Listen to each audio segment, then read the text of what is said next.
Bloody weak United fans. Good afternoon and welcome back to the show. This is your Manchester United versus Crystal Palace look ahead, preview, whatever you want to call it. Smash that like button if you're interested, and don't be shy to let us know in the comments down below what your opinions are over the course of the next half an hour to 45 minutes. Of course, Crystal Palace are in terrible form ever since the resumption of the Premier League. I think they've lost majority of their games. They've been in terrible form. Looking at their form here, they lost to Aston Villa 2-0. They lost to Chelsea 3-2. Actually, yeah, they lost to Chelsea 3-2. They lost to Leicester 3-0, and they lost to Burnley 1-0. And then I think the game against Liverpool that they lost 4-0, I'm not sure if that was before or after lockdown. But it ain't looking good for this team. They beat Bournemouth because Bournemouth are crap and they're going to get relegated. But there isn't much in it for this team, in my opinion. And if you disagree, don't be shy to let me know in the comments down below. But gentlemen, how are you doing on this afternoon? I've had a shite day and a half. Yeah, I woke up feeling crap. Why? We're 18 games unbeaten. It's still disappointed. That yesterday's result is just, oh my God. The way we performed is just, I didn't wake up feeling good. I really didn't. I know the feeling, but I wasn't really feeling it this morning because as much as it was very disappointing, we're still in a very good position and I'm very confident we'll make top four. And yeah, last night just showed some of the problems we have and we know the squad is not enough. So it just showed that. So it's in the past. I'm looking to go forward and what we have right now and what we can use what we have right now to make sure we finish in top four. We will finish in top four because I tell you what, we're not in fifth because we drew yesterday's game. We're in fifth because we didn't have Bruno Fernandes for the first 6 months of Ole Gunnar Solskjaer's new season. Mm-hmm. We're not in fifth because Pogba didn't play well yesterday. We're in fifth because Pogba wasn't here for the 6 months when we were crap. We're not in fifth because Martial missed the City yesterday. We're in fifth because we were crap and we lost to Burnley at home in December and we drew to Villa 2-2 at home in December. This team that's playing right now didn't draw to Villa 2-2. We didn't lose to Burnley. We're not playing Burnley. But you know what I mean. We've won every game that we were expected to win. And our 2 hardest games, being Spurs and Southampton, we drew both of them. We still haven't lost, and we've played 7 games since the resumption of the Premier League, excluding that horrible FA Cup fixture. So, upon reflection, really, there's nothing to be upset about. Last night's result was disappointing, but you're extremely naive as a United fan if you thought that every game was going to be perfect. Now it's about, will every game from this point on be good? And I think last night's result wasn't a wake-up call. It wasn't a signal. It wasn't anything. It was just a set of unfortunate circumstances that happen sometimes in football, and a combination of individual areas and just a lack of what we've seen since the return or the resumption of football, and that is energy, tenacity, drive, motivation, hunger, and just being up for games and playing really good football. We didn't have any of that yesterday, and partially in credit to Southampton, but looking back at that game, Southampton didn't really create that many chances to threaten us either. So I think we were just crap for the first time in a while. And I think it's a massive positive. Anyone who thinks that we're ready to win a league title and anyone who thinks that we have enough depth in our squad. Yeah, but if you think we're going to win a league title, where have you been for the last 7 years? That's not arrogance. That's not confidence. That's being delusional. And we're not a delusional fan base. You know, some of us are, but that's a very small minority of the United fan base. I tell you what, at the moment, there's 3 types of United fans.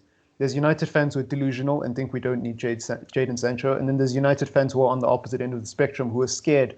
Oh, Southampton, I told you this was happen. Oh, because they got Danny Ings and they're going to win the bloody Ballon d'Or. And then there's the United fans like me who can look at things objectively and based on the evidence can develop a sort of confidence. We have a winning team at Old Trafford and we will beat Crystal Palace. We will beat Leicester City and we will beat West Ham. Mark my words, we will make third. And that is not arrogance, that is confidence, my friend, because you tell me a side in world football that hasn't lost in 18 games. I'll wait. Look, in terms of Crystal Palace, form aside, and obviously form plays a very big part, form aside, they're that team, they're a big team bogey. And throughout the whole season, forget the last few games, they've been crap. Throughout the whole season, they've been a team that's based our football at the Selhurst Park in being very compact and being very good in the counter-attack. And they've fit a lot of big teams. Yeah. And, you know, it's just one of those games when they're on form that if a big team is not on it, they can lose. But the way they've been playing since lockdown, I just don't see it. I think they've been really, really crap.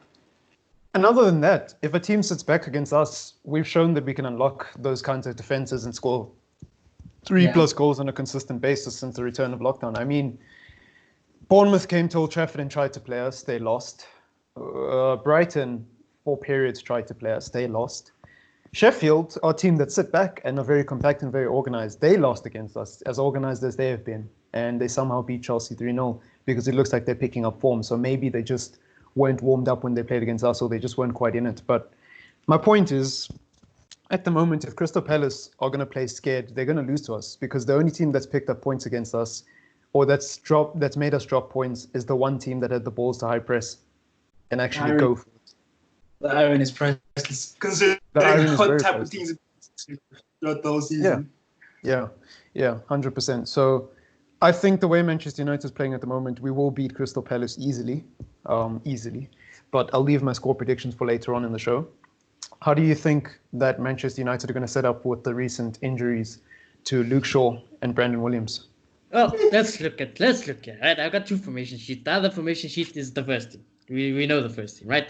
And then this one, I did probably just after recorded our match reaction last night. So it's probably not going to be the team, especially because I didn't have the update of Luke Shaw at that moment. Then I was considering if Oli is going to rest anyone, and if he did rest, who does he rest in this game? So I haven't labeled it there in the formation sheet. I don't know. I have no idea how he's going to set up. I have no idea who's going to play. He's not going to drop Maguire. He won't drop Maguire because Maguire's the captain. If anyone's going to rest in the centre-back pairing, it's Lindelof, and I doubt Lindelof's going to rest either. He'll never drop Maguire. Maguire's played every game this season, and even when he was injured, he still played till half-time. So there's no evidence to suggest that he'll drop Maguire. Bailey might play, but if Bailey plays, I think it's in a back 3 because I don't think Oli trusts Bailey at the moment, to be honest, alone. Look, on one side. I think Shaw's not going to play. I don't think Shaw or Williams are going to play because of the injuries. Probably not. I think we all want him to rest, but I don't know if he will. I think after what happened against Southampton, the stakes are so high. So I think he's going to be scared to rest, and he's probably going to stop. In my opinion, it's not even about what happened to Southampton. In my opinion, it's the fact that we didn't rest anyone against Villa and Bournemouth. In my opinion, Ole Gunnar Solskjaer was never going to rest anyone, because why would you rest him in the last 4 games when top 4 is so close? Even if we had beat Southampton, I don't think he would have rested them for the remaining games. It just doesn't make sense. If you're going to rest your players, you should rest them in the easy games, and there are no easy games left. We've had our easy games. We won all 3 of our easy games. We won the Mare game. We drew the other Mare game, and then we drew the other Mare game. So there's no more. There's no more room for that. It's too late. Another argument is, why would he rest players for the FA Cup when really one can say every Premier League game going forward is more important than the FA Cup team? Yeah, every Premier League game is more important. That's why I think he won't rest anyone for the Palace game and the West Ham game and the Leicester game. Even if we beat Southampton, I don't think he was resting anyone because of how important it is to make top 4. I think by not resting anyone against Bournemouth, who are 19th place in the league, it's a clear sign that he's set on this team. And I don't disagree with it, because at the moment, every game is like a cup final. That's how Manchester United need to treat every game. Every game is a bloody cup final. In the World Cup, if your best team is fit, you play them. Especially in the knockout stages, you play them. There's no time to be giving people game time in the group stages. So I think for Ole Gunnar Solskjaer, at the moment, it's about making top 4. Hard if you don't get game time. You'll get some against Chelsea in the FA Cup. Yeah, I think that's the mentality. I really do. I just want to know, like, what's he gonna do? We'll see in a few days. But what's he gonna do with that defense now that we don't have a left back? Mystic Marcus. Call me Mystic Marcus, by the way. That's my new nickname. He's gonna play a back 5. If Luke Shaw or Brandon Williams are not fit, he's gonna play a back 5, and he might play Ethan Laird out of position. It makes the most sense. Yeah, because he's not. If I see Bailey on the team sheet, and it's a back 4, and I see a youth player in the left back, I don't know. I guess I just don't know football. I'm going to stop doing the podcast because I don't know football. I don't know football. So who plays as wing back? He's going to play Ethan Laird out of position, or a youth player, some other youth player that we don't know about. He's going to play a right back in left back. He might even play Delot there, which I wouldn't be opposed to, because at least Delot has first team experience. But I'm telling you now, if he plays someone out of position on the left, he ain't doing it in a back 4. He would not risk that. I don't think Oli would risk that. There's so much on the line. That makes sense. Can't argue. I think it's going to be a back three. And the crazy thing about a back three is that's even riskier, because what if Piley gets injured? We don't have any. It's clutch time for Manchester United. I wonder who. Yeah. If he does get back five, I wonder who's going to drop though. Yeah, and like this team has been going well. We need to beat Crystal Palace. It's freaking nerve-wracking. Yeah, this first team is the first team. We will beat Palace. Tell me a midfielder who gets into the Palace. I mean, a Palace player who gets into the United team besides left back. Like, it ain't gonna happen. And I made this very clear when we played Bournemouth, Villa, Sheffield. Well, maybe not so much Sheffield, but Brighton as well. With the form that Manchester United is in at the moment, we don't just suddenly. Yesterday was a drop-off. And yesterday was an anomaly. And you're always going to have anomalies, right? But I think at the moment, with the form that these players are in, bar Mason Greenwood, because he's a youngster, he's inconsistent, and you just never know with young players. I think everyone in that team, man for man, the quality is so much better than most of the teams in the Premier League. And Crystal Palace is one of those teams. They're crap at the moment. Like, I'm not even disrespecting Palace. I know Palace's history. I know they're a team that can beat big teams on their day, but it's unprecedented times, and I think that all falls out of the window. Yeah, I think the weakness is that, like, you know, if he does play a back four instead of the back five, the weakness is Zaha going to be down that side, and Zaha will have an absolute field day down that side. Because Zaha is the only guy I would argue to get into the United team. And these guys beat us. They beat us this season. And it was down to a Pogba mistake as well. Yeah, they beat us, but like, I ain't worried about Palace. Not at the moment. Like the circumstances they beat us the first time, and the circumstances that would lead to them beating us now are very, very different. And I'm just worried about how United react. That's the only thing I'm worried about.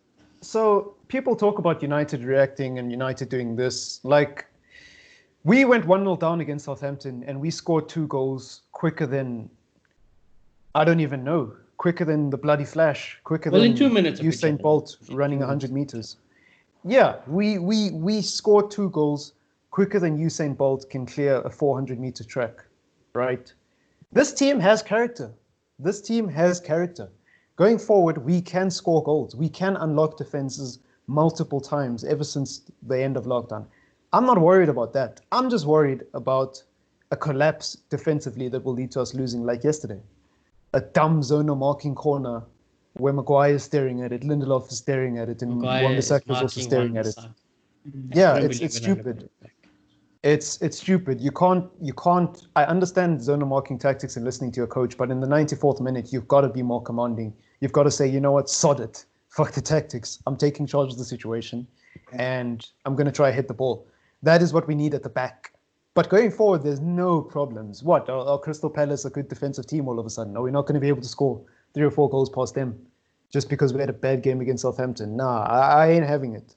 I expect nothing but a couple of goals from Manchester United, if that, to go in against Palace. And I do not want to be sat here again after a match reaction saying we lost because of 2 defensive errors. Palace did nothing that came to warrant them being a good team. They did nothing. If it wasn't for this guy not checking if there was a player behind him, we would have won. I don't want to be here doing that again. And I hope I'm not. I just don't see it. The results are there to back it up. Yesterday we had a huge argument about form and whether or not Southampton's actually a good team in context at the moment. Well, mate, what's your argument for Palace? Because they've been crap in it. And the last big team they played, they lost 4-0. So do you think there's a bit of a mentality issue? I don't want to grasp the straws, but then the fact that the stakes were so high last night kind of fed to the players' mentality. It possibly did, but at the same time, it possibly did, but the issues that led to us losing today were issues that are a recurring theme in Manchester United even before people started talking about a mental block. So I don't know. All I'll say about yesterday is top 4, no top 4. Maguire's been doing that in corners. We've been zonal marking. We spoke about this, when was it, like 8 months ago? On the previews, the Liverpool game when we conceded a goal to zonal marking. That is zonal marking's fault. That's tactics. That's got nothing to do with mentality. oh, the stakes were too high. Yeah, even if the stakes weren't high, we'd be zonal marking because that's what United do. And a lot of people have criticized us in set pieces. I think we're one of the teams that concedes the most from set pieces this season. Yep. So it's got nothing to do, for me, mentality has very little to do with what happened yesterday specifically.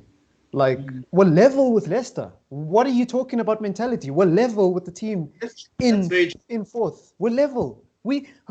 How do we have a mentality issue if we haven't lost 18 games? We have a mentality issue. Come on. Get out of here. When stakes are similar, we tend to, and it's a consistent theme. They even said it to Ole Gunnar Solskjaer before the game that every time Chelsea have won and have lost, they've opened an opportunity for you. You guys have dropped off. So I was referring to that specifically. There definitely is an issue with mentality. I feel like as much as we played, you could say we played well. I feel like in the midfield, in the beginning of the second half, or most of the second half, we were a bit flat because I feel like we could have controlled the game a bit more and run over these guys, but we didn't, and we let it go to 96 minutes. As soon as Pogba and Bruno came off, it was so late. But if you want to talk about the past, Manchester United definitely had a mentality issue in the past. But I'll keep going back to this 18-game unbeaten record. When was the last time Manchester United went on an 18-game unbeaten record and actually did it while playing good football and actually scoring goals? Scoring goals, not 1-0 wins. So I get the mentality argument, but I think it's unfair. Like, where have you been since the beginning of lockdown? Because the United I know wouldn't have even been on the streak. The United I know would have drew to Spurs, beat Brighton, and then lost to Bournemouth. That's the United I know. But the United that's playing now hasn't lost since January. And I think people are just being a little bit pedantic with the mentality arguments. Like, yeah, maybe we do have a mentality issue, but conceding a goal to zonal marking has nothing to do with mentality for me. Like, that's just tactics. That is just tactics to me. And we were playing with 10 men. I was just a bit disappointed that we weren't a bit more dominant in the second half. Definitely, but it's always going to happen. Even if you don't have a mentality issue, it's always going to happen. Man City are always going to drop off. Even in the 100-point season, they had games where they dropped off. Did they have a mentality issue? No, it happens. You can't win every game.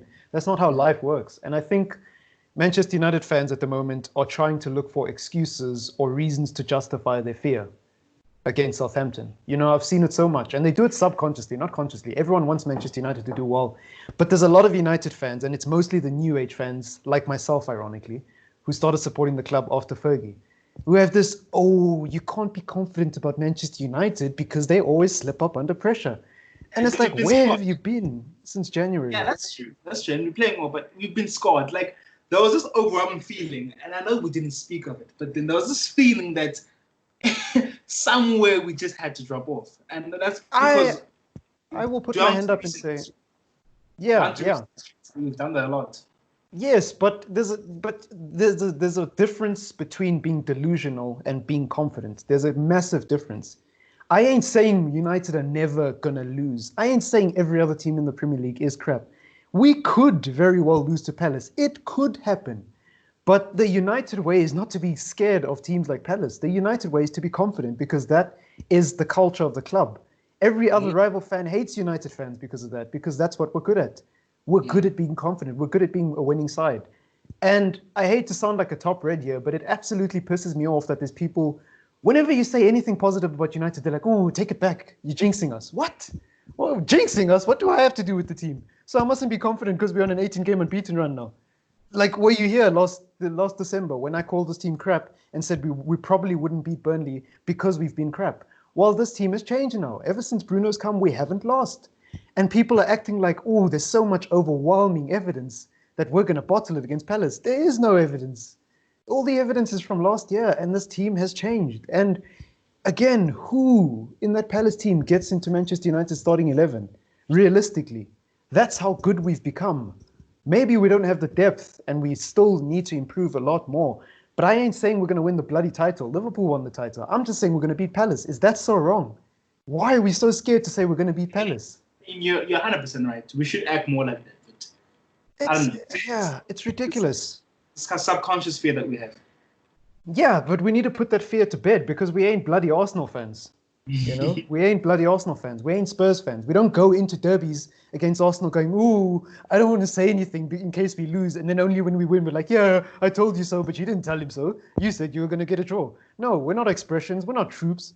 We're bloody Manchester United fans. And we have every right to be scared over the last 7 years, bar the last couple of months. The last 3 or 4 months have been good. The last 3 or 4 months have been different. I ain't saying we turned a bloody corner and we're going to win the bloody title. I'm just saying we're going to beat a team that isn't even in the conversation for top 12. Is that a crime? Why are we so scared? We're going to beat West Ham. We're going to beat Leicester. And I tell you what, we're level on points with Leicester. For everyone going on about how we're fifth, we're only 2 points behind Chelsea. People are acting like we're 6 points behind Chelsea and we're far away. No, we're only 2 points behind them. It's not the end of the world that we drew to Palace. We drew to Palace, we drew to Spurs, and then we won the other 5 games by scoring 3 or more goals. Like, take a second to let that marinate. We scored 3 or more goals consistently. We're one of the top 5 teams in Europe for clean sheets. Let that marinate for a bit. You know, like, there are good things about this team. And I really respect everybody else's opinion, but I'm going to choose to be optimistic. And if you think I'm an idiot, okay, cool. If you think I'm jinxing the team, okay, cool. I guess I've been jinxing them for 18 games then. Clearly, I've been watching the wrong team. You know, I just think it's ridiculous. We need to stop this as Manchester United fans and just back our team a little bit more. You know? Yeah. The same energy you have for Paul Pogba, your favorite player. Have that energy with the team. You know, some people love specific players to death. Oh, Greenwood's going to bench Sancho when he gets here. And then the man has a crap game and you say nothing about it. But when United go on an 18-game unbeaten run, you still, ooh, Zaha's going to go down the left-hand side and score a hat-trick and we're not going to make top 4. Get out. Get out. Have a bit of confidence. And if anyone wants to banter me after everything that I said last evening, I don't care, because that's what football's about. If you're willing to give it, you got to take it. If we're sat here and we're in 5th at the end of the season, I will take that all. I will hold that humble pie. But it ain't going to happen because we didn't lose to West Ham. We haven't lost in a long, long time, and I don't think we're going to lose to Palace. I think if we do lose, it will be to Leicester, of all teams. And even then, it would be like Maddison has to play well because he's been crap since they came back. So I don't know. I don't know if that confidence is misplaced. But anyways, what are your guys' score predictions? Everything is saying is true. It's different. What I will say though is that, you know, I still respect people who can say that, you know, you should respect Southampton. Like I respected Southampton. I might be a United fan, but like I know Southampton can still do that, and I know that when pressure's on, United struggle. United do struggle. So yeah, in terms of the score prediction, I have no clue. Moroto, you can go first. I guess both perspectives make sense. Not with Crystal Palace, they are crap. But with Southampton, no. The thing is with Southampton, I'll let you finish, but I'll try explain why I had a problem with people being scared of Southampton. Yeah, with Southampton, there's 4, and as I said, they're one of the form teams in the Premier League right now. But I also understand Marcus in backing United because we, on form, are one of the best teams in Europe right now. So it's understandable saying should beat Southampton. So yeah, and I think Palace. Yeah, they've got Zaha. They've got good players here and there, but I think we're far ahead of them. I'm going to say 3-1 United. Look, I think there's a difference. Yeah, but you can go. I'll wait. Oh, no, you can go. I was going to just give my score prediction, but you can go. Just give your score prediction first, and then I'll say what I want to say. I was going to say this. I feel like this game can go 2 ways. I think United are going to just walk over them 3-1. But I do think Zaha will get a goal, especially because we don't have a left back. I think Zaha could get a goal. I can see a 3-2. I can see a 3-2. I can see a mad game where we win. But look, people throw around this word respect. Respect Southampton. Respect Southampton. Do you guys actually understand what the word respect means? There's a difference between respect and fear. If you think respect is fear, you don't know what the word respect means. I never said Southampton are crap. I respect Southampton. I think on their day, they're a good team. But that doesn't mean I can't be confident in Manchester United. And those are 2 very different things. Respect and fear are 2 very different things. And fearing a team is not respecting them. Fearing a team is saying, ooh, I'm scared to back my team in case I get embarrassed after the game and see all the banter on social media. That's not respect, that's fear. Stop being scared as a United fan. Your team has been doing well for 16 out of the 18 games. We've had 2 bad games, people. 2 bad games out of 18. Have a bit of chest. And I don't want to sound like a misogynist because there are female United fans, but have some bloody guts. Like, come on. And I'm not saying we can't lose to Palace, we can't lose to West Ham. I just don't think it will happen. You know why? Because I'm confident in my team. Not because I don't respect Palace. I respect Palace because I won't call them as crap as Bournemouth and Villa because they're not in a relegation battle. They are a mid-table team that's been here for a long time. But they're also a team that's lost like 4 out of their last 5 games. And I don't think it's disrespectful to say I think we will beat them with my chest. Like that's you have to differentiate between those two things. And what annoyed me about Southampton is people go, Southampton on the day are a good team. Ooh, Ings is in form. Ooh, you know what? Ooh. And then they barely create any chances. They score off 2 defensive areas and we're bloody praising them like they're this amazing tactical side. No, like they didn't beat us because they were the better side, or draw to us, sorry, because they were the better side. They drew because of our own making. Like, let's respect teams, but let's not give them that much respect as if we're scared of them. Because, we're starting to sound like Spurs and Arsenal fans. And it's disgusting. It really is. Like, the last 7 years have been difficult. I understand that more than anyone. But that doesn't mean I can't see the positives from the last 2 or 3 months. And if I'm being ridiculous, and if I'm jinxing United, and if I've got a big head, you can let me down. You can let me know down in the comments below. But that's just my opinion. But I think that about wraps up the show. Pretty much. United better bloody win. They better bloody win. I expect nothing less. I said it at the beginning of lockdown. This pandemic is a horrible thing, but it is an opportunity for Ole Gunnar Solskjaer to get a second chance. He's one of the luckiest managers ever because he had no players, no squad depth. Then a pandemic happens, 3 months of a break and a chance to reflect and think about things. And all of a sudden, his best 11 is all fit when they weren't all fit.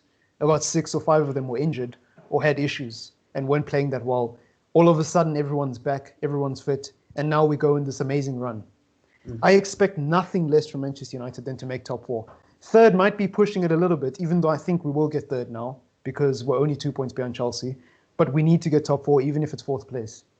Especially because, it's like we need Champions League, especially if we want Sancho. Yeah, I expect nothing less. We still need Sancho. We need Sancho. So I ain't going to change my opinion until the last day, even if we're 1 point behind Leicester on the last day and we're 5th and we're playing like crap because we dropped points to Palace or West Ham. I'm not changing my opinion and I'm not changing where I am. We should make top 4. And if we don't make top 4, I'll be very upset with Ole Gunnar Solskjaer because what's your excuse?